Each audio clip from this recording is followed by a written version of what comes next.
бо мақсади сазовор ва дар сатҳи баланд истиқбол гирифтани ҷашни 35-солагии истиқлолияти давлатии ҷумҳурии Тоҷикистон имрӯзҳо дар тамоми вазорату идораҳо, муассисаву ташкилот ва корхонаву иншооти шакли моликияту мансубияташон мухталифи шаҳру ноҳияҳои кишварамон корҳои ободониву созандагӣ бо маром идома доранд. ҳар як сокини мамлакат сайъу кӯшиш менамоянд ки дар ин корҳои ободонӣ фаъолона иштирок карда дар шукуфоии ватани азизамон саҳми босазои хешро гузоранд. имрӯз ҳатто дар дурдасттарин деҳоти кишвари азизамон корҳои ободонӣ ва бунёди иншооти тоза идома доранд ки заминаи боризе дар рушди деҳот ва баландбардоштани сатҳи зиндагии мардум гузошта метавонанд.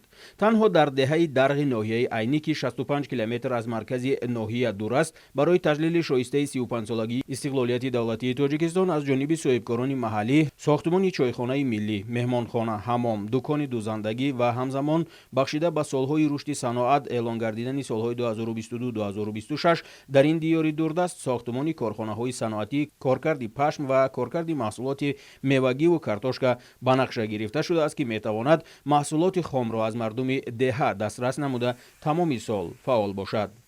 имрӯзҳо мардуми диёри мо деҳаи дар умуман мардуми ҷамоати деҳоти Шамтиюж шукргузорӣ аввалан аз сардори давлат пешвои муаззами миллат муҳтарам Имомалӣ Раҳмон менамоянд ки солҳои 2019-2021ро соли рушди деҳот эълон карданд, солҳои 2022-2026ро соли рушди саноат эълон намуданд.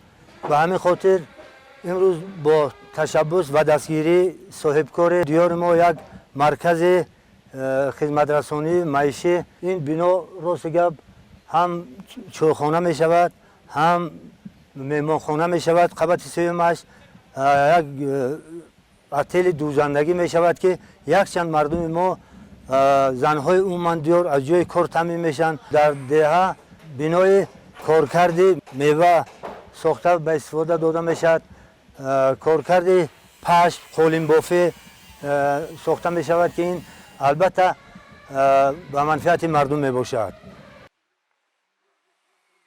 ҳамчунин дар ин деҳа бинои мактаби миёнаи рақами 5 аз ҷониби ҷавонони диёр мавриди навсозӣ қарор гирифт. то арафаи ҷашни 35-солагии истиқлолият соҳибкорони маҳаллӣ нақша доранд то роҳи миёни деҳаро мумфарш ва чароғон намоянд. бо ба фаъолият оғоз намудани маконҳои маишиву корхонаҳои саноатӣ дар ин деҳаи дурдаст беш аз 150 ҷойи корӣ барои сокинони маҳаллӣ муҳайё хоҳад шуд.